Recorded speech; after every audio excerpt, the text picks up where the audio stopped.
जय हिंद दोस्तों, स्वागत है आप सभी का अपने YouTube channel practice with Ravi में। तो आज का हमारा प्रैक्टिस सेट है। प्रैक्टिस सेट नंबर क्या है? 13 है। ठीक, कल हमने 12 तक पढ़ चुका है, आज हम 13 पढ़ने वाले। कब पूछा गया है? ये शिफ्ट नंबर 3 में पूछा गया है और 22 जनवरी 2019 में ही पूछा गया है। ठीक, तो चलिए स्टार्ट करते हैं। और यदि आप लोग चैनल पर पहली बार आए तो प्लीज़ चैनल को सब्सक्राइब जरूर कर लीजिएगा। ठीक, ताकि आपको जब भी हम वीडियो अपलोड करें तो सबसे पहले आपको ही वीडियो मिले। तो चलिए पहले क्वेश्चन से स्टार्ट करते हैं अपने। पहला क्वेश्चन के देखिए क्या लिखा हुआ है। निम्न में से किस देश के साथ लगने वाली भारत की सीमा सबसे लंबी है? तो कौन सी हो जाएगी? जल्दी से बताएंगे वो कौन सा देश है, जल्दी से बताएंगे। ऑप्शन नंबर कौन सा हो जाएगा? तो आप बोलेंगे ऑप्शन नंबर ए, यानी कि बांग्लादेश। सॉरी, भारत की स्थलीय सीमा 15 क्या लिखा हुआ है? 1506.7 किलोमीटर है, जो 7 देशों से लगती है। भारत की सबसे लंबी सीमा बांग्लादेश से साझा करता है। सॉरी, भारत की स्थलीय सीमा इस प्रकार है। बांग्लादेश से 4096.7 किलोमीटर, चीन से 3488 किलोमीटर, पाकिस्तान से 3323 किलोमीटर, नेपाल से 1751 किलोमीटर, म्यांमार से 1653 किलोमीटर, भूटान से 699 किलोमीटर, अफगानिस्तान से 106 किलोमीटर लगता है। ठीक, सबसे ज़्यादा पूछेगा तो बांग्लादेश बताएंगे, सबसे कम पूछेगा तो अफगानिस्तान बताएंगे। ठीक, याद रखेंगे अच्छे से। अब कुल कितने देशों से लगती है? 7। दूसरा क्वेश्चन, दूसरा तमिल संगम निम्न में से किस स्थान पर संपन्न हुआ? जल्दी से बताएंगे दूसरे का राइट आंसर। तो आप बोलेंगे ऑप्शन नंबर सी, कपादपुरम। ठीक, अगला क्वेश्चन, पौधों में तने और जड़ों का आकार किस ऊतक के कारण बढ़ता है? जल्दी से बताएंगे तीसरे का राइट आंसर, जो कि हो जाएगा ऑप्शन नंबर ए, शीर्षस्थ विभज्योतक, यानी कि एपिकल मेरिस्टेम।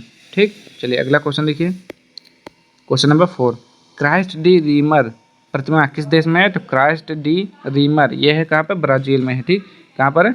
ब्राज़ील में है, जो कि 7 आश्चर्यों में से एक है। ठीक, 7 अजूबों में से एक है। चलिए अगला देखते हैं।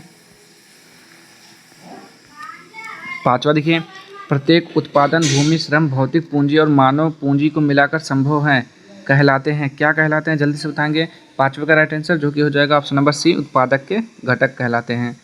6वां देखिए, रियो ओलंपिक 2016 में किस देश ने बास्केटबॉल की महिला और पुरुष दोनों वर्गों में स्वर्ण पदक जीता? तो कौन सा देश था बताएंगे? वो था यूएसए, यानी कि अमेरिका। ठीक, चलिए अगला क्वेश्चन देखिए।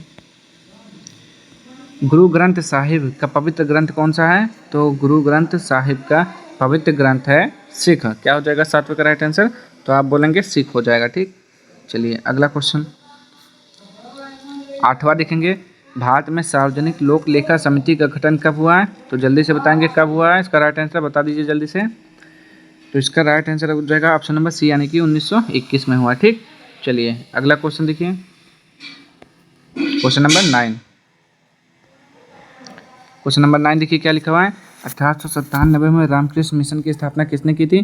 तो रामकृष्ण मिशन की स्थापना किसने की थी? जल्दी से बताएंगे, जल्दी से बताएंगे। तो रामकृष्ण परम आचार्य 1857 में, तो रामकृष्ण मिशन की स्थापना 1 मई 1897 को रामकृष्ण परमहंस के परम शिष्य स्वामी विवेकानंद ने किया था। ठीक, स्वामी विवेकानंद कब हुआ था? 12 जनवरी को हुआ था। तो 12 जनवरी को युवा दिवस मनाया जाता है इनके जन्म दिवस के उपलक्ष्य में। ठीक, ये कहाँ पर किस धर्म सम्मेलन में शामिल हुए थे? शिकागो में शामिल हुए थे। ठीक, 1893 में हुआ था।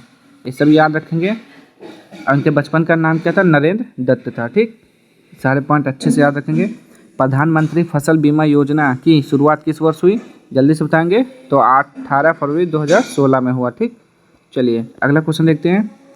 11, जापान की मुद्रा क्या है? तो जापान की मुद्रा जापानी येन हो जाएगा। ठीक, और देखते हैं अगला क्वेश्चन 12, अंग्रेजों के साथ कौन से संधि के फलस्वरूप रणजीत सिंह ने शीर्ष सतलज प्रदेशों में अंग्रेजों के अधिकार को स्वीकार किया? तो 12वें का राइट आंसर बताएंगे जल्दी से, क्या हो जाएगा? तो 12वें का राइट आंसर होता है आपका ऑप्शन नंबर ए, यानी कि अमृतसर की संधि। बांग्लादेश पाकिस्तान से किस वर्ष मुक्त हुआ? ठीक, तो यानी कि कह रहा है कि बांग्लादेश जो है, चलिए देखिए क्या लिखा हुआ है। बांग्लादेश पाकिस्तान से किस वर्ष मुक्त हुआ?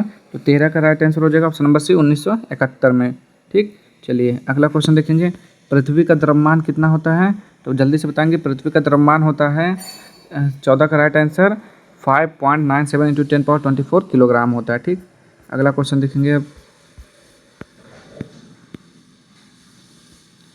क्वेश्चन नंबर 15, लखनऊ में 1857 के विद्रोह का नेतृत्व किसने किया था? तो लखनऊ से किसने किया था? तो लखनऊ से आपका 15 का राइट आंसर हो जाएगा option number B, Begum Hazrat Mahal ने किया था। ठीक, अगला क्वेश्चन, प्रसिद्ध यात्री फाहियान का संबंध किस देश से है? तो फाहियान कहाँ का था आपको ये बताना है। वो था आपका चीन का था। ठीक, कहाँ का था? चीन का था, जो कि एक चीनी फाहियान एक चीनी बौद्ध भिक्षु यात्री और लेखक था, जो 399 ईस्वी से लेकर 412 ईस्वी तक भारत, श्रीलंका और आधुनिक नेपाल में स्थित गौतम बुद्ध के जन्म स्थल कपिलवस्तु की धर्म यात्रा पर आया था। ठीक, वह एक चीनी यात्री था। चलिए अगला देखते हैं किसके शासनकाल में आया था, वो भी देख लेते हैं। तो फाहियान चंद्रगुप्त विक्रमादित्य के शासनकाल में भारत आया था। चंद्रगुप्त विक्रमादित्य, ये भी ऐसे क्वेश्चन पूछता है आपसे कि किसके शासनकाल में आया था। किसी असमतल तल पर पड़ने वाली सभी समांतर किरणें जब परावर्तित होकर असमांतर हो जाती हैं तो यह परावर्तन कहलाता है। तो 17 का राइट आंसर कौन सा परावर्तन? विसरित परावर्तन कहलाता है। 18 देखेंगे, सरदार सरोवर परियोजना निम्न में से किस नदी पर स्थित है? तो 18वें का राइट आंसर हो जाएगा ऑप्शन नंबर बी, यानी कि नर्मदा नदी पर स्थित है। अगला क्वेश्चन देखते हैं, क्वेश्चन नंबर 19, सरकार द्वारा सरकारी प्रतिबंधों और बाधाओं को हटाया जाना कहलाता है। तो क्या कहलाता है? जल्दी से बताएंगे 19 का राइट आंसर, जो कि हो जाएगा आपका ऑप्शन नंबर, सॉरी देखिए फिर से देखते हैं क्या लिखा हुआ है। सरकार द्वारा सरकारी प्रतिबंधों और बाधाओं को हटाया जाना कहलाता है, तो वो कहलाता है आपका उदारीकरण कहलाता है। ठीक, चलिए अगला क्वेश्चन, क्वेश्चन नंबर 20, क्या लिखा हुआ है? 1724 में निजाम उल मुल्क असफ जह ने किस प्रांत की स्थापना की थी? तो 20वें का राइट आंसर हो जाएगा ऑप्शन नंबर सी, हैदराबाद की स्थापना की थी। 21 का देखेंगे, निम्न में से कौन सा समस्थानिक नहीं है? तो 21वें का राइट आंसर क्या हो जाएगा? ऑप्शन नंबर डी, यानी कि C20 और क्या हो जाएगा AR 18, ये हो जाएगा जो कि समस्थानिक नहीं है। ठीक, चलिए अगला क्वेश्चन देखते हैं।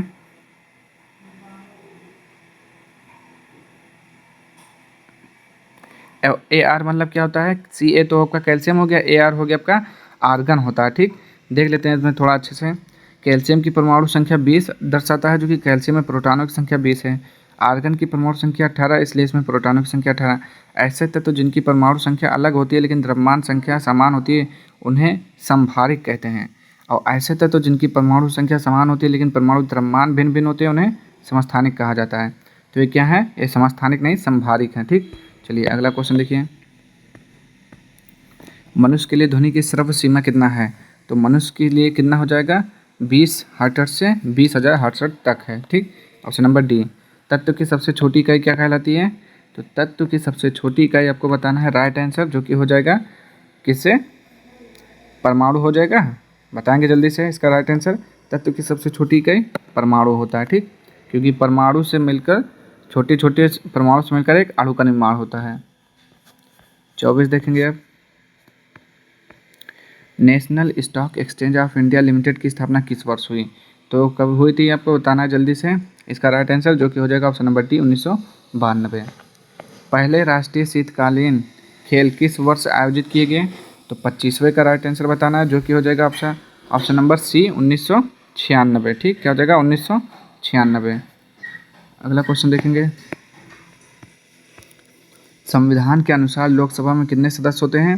तो संविधान के अनुसार लोकसभा में कितने सदस्य होते हैं आपको ये बताना है। तो आपको ये तो मालूम ही होगा, कितने होते हैं? 552 सदस्य होते हैं। ठीक, चलिए देखते हैं अच्छे से।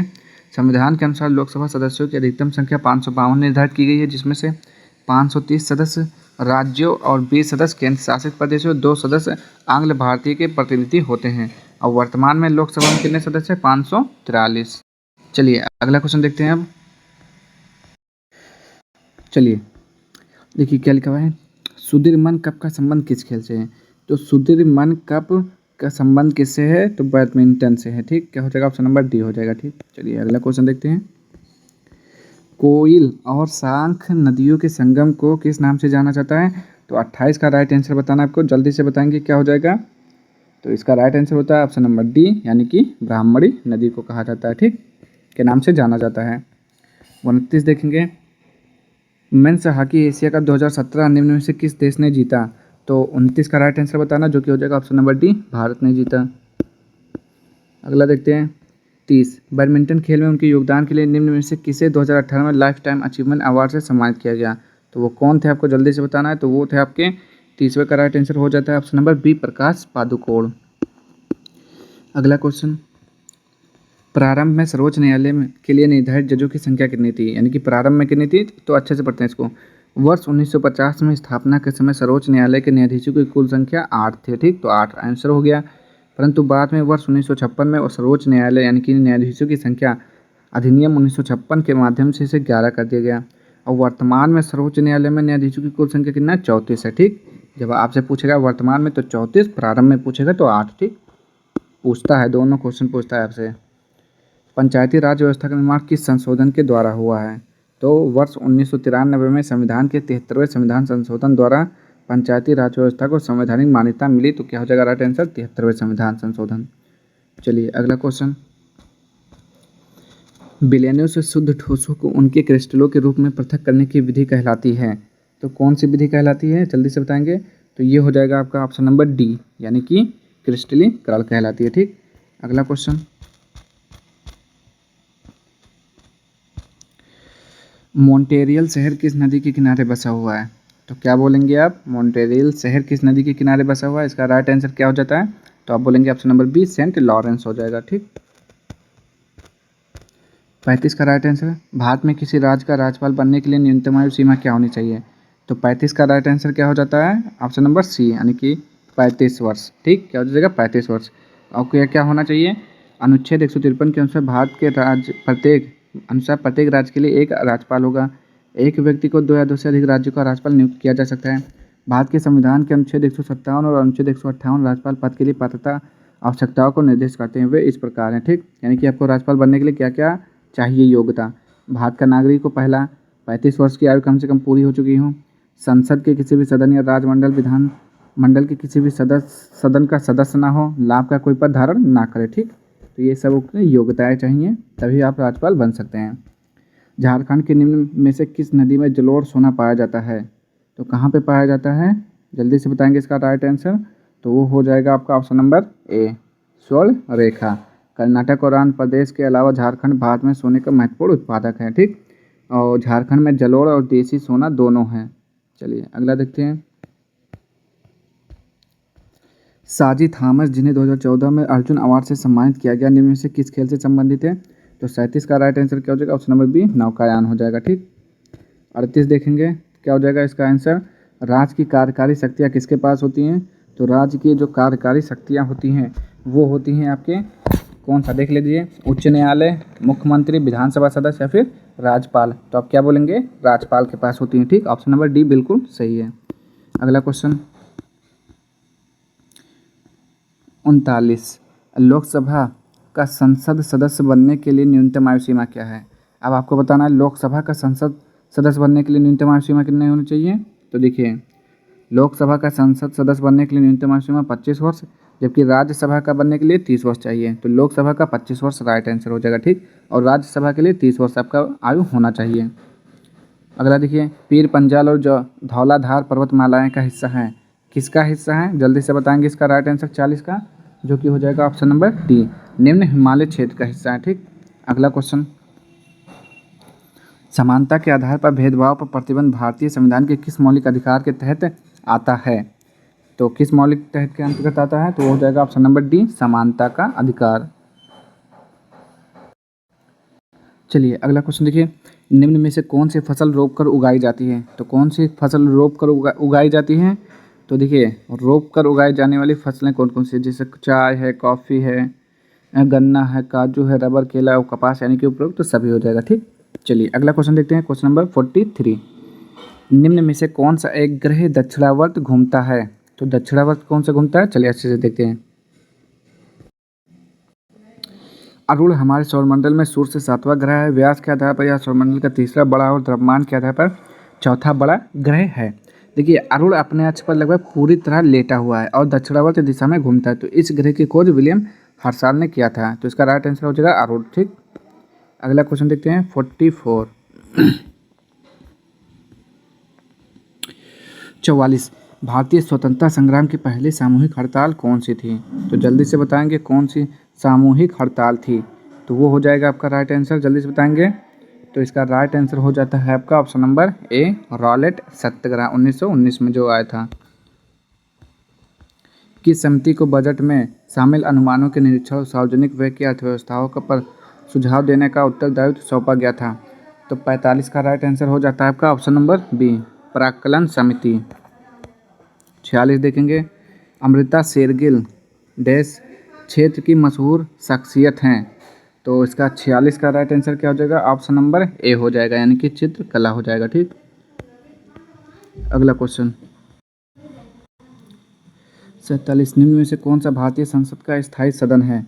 तो स्थायी सदन देखिए, राज्यसभा क्या होता है, उच्च सदन होता है, और जो राज्यसभा उच्च सदन हो जाएगा, और यह भारतीय संघ के राज्यों और केंद्र शासित प्रदेशों का प्रतिनिधित्व करता है। राज्यसभा को संसद का स्थायी सदन कहा जाता है, क्योंकि क्या लिखा हुआ है, क्योंकि यह कभी भी पूरी तरह से भंग नहीं होती। भारतीय संविधान की अनुसूची 4 में राज्यों और केंद्र शासित प्रदेशों के लिए राज्यसभा में सीटों का आवंटन से संबंधित है। तो इसमें आपको राइट आंसर बताना है। तो कौन सा भारतीय संसद का स्थायी सदन है, तो जल्दी से बताएंगे, वो हो जाएगा आपका राज्यसभा। ठीक, क्या हो जाएगा, ऑप्शन नंबर डी बिल्कुल सही हो जाएगा। ठीक, चलिए अगला क्वेश्चन देखते हैं। आत्महत्या की थैली के नाम से किस कोशिकांग को जाना जाता है। तो उसे क्या बोला जाता है, लाइसोसोम बोला जाता है। बोलेंगे जल्दी से इसका राइट आंसर, तो बिल्कुल सही, लाइसोसोम बोला जाता है। ठीक, अगला क्वेश्चन